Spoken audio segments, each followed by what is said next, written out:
Hi everyone. So today we're going to go over bank import mapping.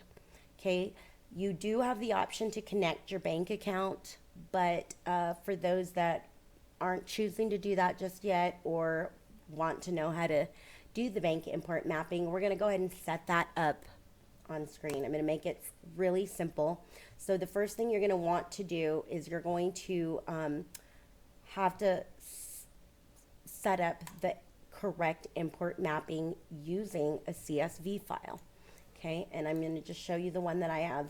You can download it from your bank, okay, but it does need to be in CSV format. If you've downloaded it in another format, just make sure you resave it as a CSV file, okay? And I like to simplify everything by kind of moving things into just 4 columns, okay? It's easier this way. So if you have a bank that splits the debits and credits, you're going to want to clean that up, okay? Because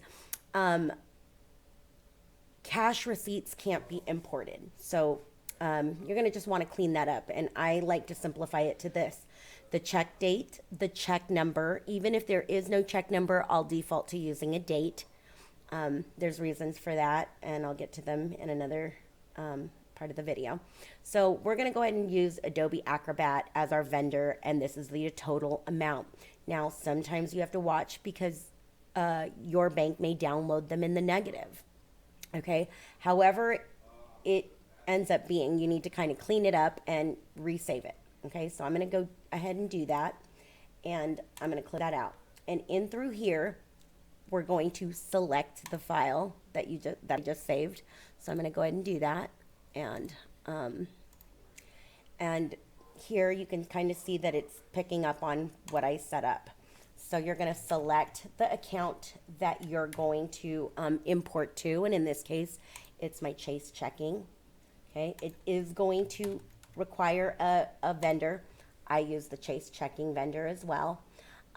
If your first row contains titles, and mine did, okay, I'll show you what that looks like. I need to reopen it. If your first row contains titles, you're going to select this box. And it's reopening. So if it contains titles right here, then you're going to select that box. If it does not, you're going to leave it blank.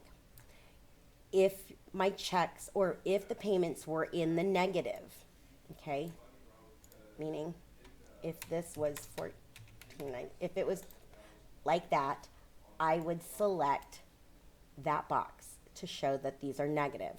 I'm not going to select the box because they're not in the negative, but you can clearly see that these line up with what we were looking at on the spreadsheet or CSV file.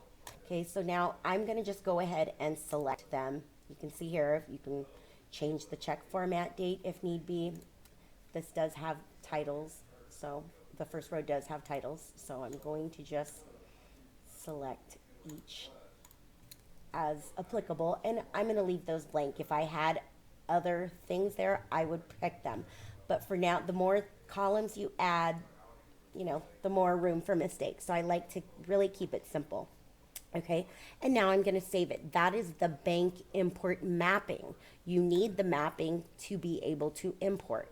Okay, so going back to accounting, money out, or reconciliation, either one, you're going to select bank import.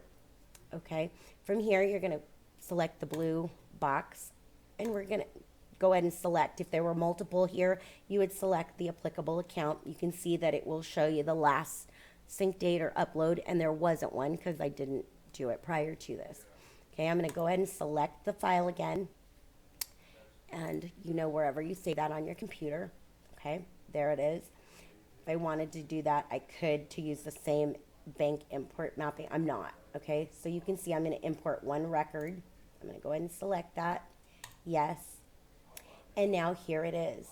The final details would just be to go ahead and pick your vendor. If there was a client, you would go ahead and do that. If I was selecting POs, I would do that. But in this case, it does default because I've set up my defaults to software expense. Otherwise, you can default to whatever, or if you wanted to change it to something else, you can do that. You can go ahead and deselect it, but then that will be the final step. You're going to go ahead and do that for all the transactions that are here.